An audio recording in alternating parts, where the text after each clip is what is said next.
राज्याचे दिवंगत उपमुख्यमंत्री आदरणीय अजितदादा पवार यांनी सुद्धा महिलांच्या उन्नतीसाठी सातत्यानं काम केलं. संकल्प सादर करण्यासाठी त्यांची जोरदार सभापती महोदय, शेवटी आंतरराष्ट्रीय महिला दिनाच्या निमित्तानं राज्यातील सर्व माता भगिनींसह त्यांच्या पाठीशी ठाम उभ्या राहणाऱ्या प्रत्येकाला मनापासून मी शुभेच्छा देते. महिलांच्या सक्षमीकरणासाठी महायुती सरकार कटिबद्ध असल्याची ग्वाही देते.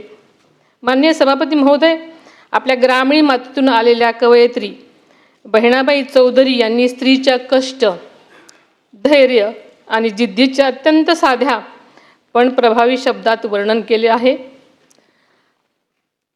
त्या म्हणतात, अरे संसार संसार जसा तवा चुल्यावर, आधी हाताला चटके तेव्हा मिळते भाकर.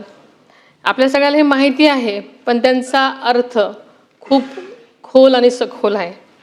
या ओळीमध्ये स्त्रीच्या सहनशीलतेची, कष्टाची, सृजनशक्तीची ताकद दडलेली आहे.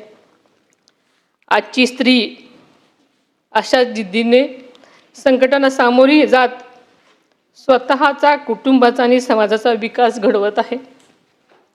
याच विचारातून महिलांना सन्मान, संधी आणि सुरक्षितता देणारा समाज घडवण्याचा आपला संकल्प अधिक दृढ करूयात असं आवाहन करते आणि आज थांबते. धन्यवाद. जय हिंद, जय महाराष्ट्र.